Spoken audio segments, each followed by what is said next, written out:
Hello everyone, আসসালামু আলাইকুম। তো চলে এসলাম সুন্দর একটি রান্না নিয়ে। তো আপনারা দেখতেই থাকুন আমার ছোট্ট একটি ব্লগ। তো যাই হোক, রান্নার সাথে সাথে আপনাদের সাথে একটু গল্প করে যে হচ্ছে এত সাপোর্ট না বলে আপনারা সুন্দর সুন্দর কমেন্ট করুন, আপনাদের এমনিতেই ফলোয়ার বেড়ে যাবে। তো আমরা নতুন, তো নতুন দেখে বেশি বেশি করে ভালোবাসা দিলে অবশ্যই আমরা এগিয়ে যেতে পারবো।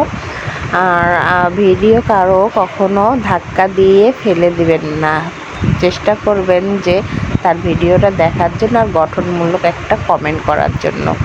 তো আপনি যদি সুন্দর কমেন্ট করেন তো ফেসবুক কোম্পানি ওনারা সবই দেখতে পারে। তো ওনারা অবশ্যই দেখবে যে না, আপনি মানুষের ভিডিও দেখতেছেন, অ্যাক্টিভ আছেন, তো কমেন্ট করতেছেন, তখন দেখবেন যে আপনার ভিডিও আপনি আপ হচ্ছে ভাইরাল হওয়ার একটা সহজ একটা উপায় হয়ে যাবে। তো আপনারা কখনো কাউকে ছোট বলে অমান্য করবেন না, তাদেরকে চেষ্টা করবেন হাত ধরে উপরে উঠানোর জন্য।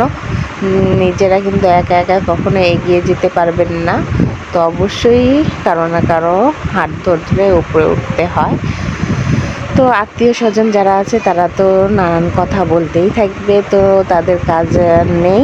তো পাড়া প্রতিবেশী এনারাও নানান কথা বলে, তো তাতে কোনো কথাতে কান না দিয়ে তো আপনি আপনার মতন কাজ করে যান। দেখবেন একদিন আপনি সফলতা যখন অর্জন করবেন, ইনকাম করতে পারবেন, তখন কিন্তু তাদের কাছে আপনি মুখে মুখে থাকবেন যে না, অমুক ভালো কাজ করতেছে।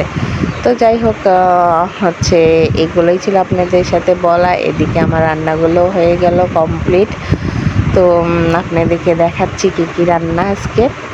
এই যে পটল ভাজা, সালাদ, তারপরে গরুর মাংস, মুরগির মাংস, বুটের ডাল, পোলাও, সাথে আছে ভাত। তো আজকে এইগুলোই, যেহেতু মেহমান বাসায় এসেছে তাদের জন্য, তো অনেক মাংস রান্না করা হয়েছে, প্রায় হচ্ছে 3 কেজির মতন মাংস। আর এই যে সুন্দর করে পটলগুলোকে ভেজে নিচ্ছি। আর পটল ভাজা কার কার পছন্দ অবশ্যই কমেন্ট করবেন, আমার তো খেতে বেশ ভালো লাগে। আরও আছে, সাথে থাকুন, দেখতে থাকুন। আমার ভিডিওগুলো ভালো লাগলে অবশ্যই সুন্দর সুন্দর একটু কমেন্ট করবেন, আর লাইক তো দিতে ভুলবেন না, সাথে একটু শেয়ার করলে খুব খুব উপকার হয়। তো আমি এভাবে সুন্দর করে পটলগুলোকে ভেজে নিচ্ছি লাল লাল করে। তো পটলগুলোকে সুন্দর করে ভেজে নেওয়ার পাশাপাশিতেও আপনাদেরকে সাথে শেয়ার করব আর অনেক কিছু। তো পটলগুলো এখন হয়ে গেছে, আমি উঠাই নিচ্ছি। তো দেখতেই পারতেছেন কত সুন্দর মুচমুচে ভাজা হয়েছে। আর হচ্ছে পটলগুলোকে ছিলে ভাজলে অনেক নরম তুলতুলে হয়, ঝাল সহকারে ভাজলে একটু শক্ত শক্ত হয়, তো আমার ওটা খেতে ভালো লাগে না। তো আমি এই পটলকে সবসময় ছিলেই ভাজি। তো ছিলে আর হচ্ছে ভাজা করাটা অনেক একটা মজা লাগে, এর মধ্যে একদম পুরোপুরি সব কিছু ঢুকে যায়, ঝাল। তো খেতে ভালোই লাগে। তা আমার এভাবে করে আমি সব পটলগুলোকে ভেজে নিলাম। ভেজে নেওয়ার পরে এখন হচ্ছে আপনাদের সাথে শেয়ার করবো গরুর মাংস। তো এখানে প্রায় 3 কেজির মতন গরুর মাংস আছে। তো এগুলো আজকে রান্না হয়েছে, তো দেখে তো বোঝা যাচ্ছে যে হচ্ছে অনেক টেস্টি হয়েছে এবং লোভনীয়, অনেক ঝাল ঝাল করে রান্না করেছে।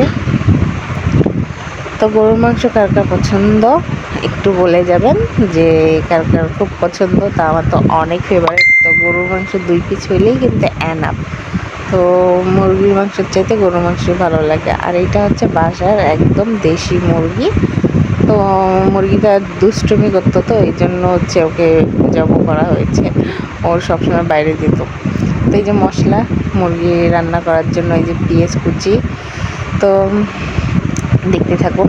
আর চুলাতে আছে বুটের ডাল। বুটের ডাল হচ্ছে রান্না করতেছি, বুটগুলোকে সুন্দর করে ছিলে নিয়েছি। তার সাথে সাথে এদিকে এই পাশে পটল ভাজা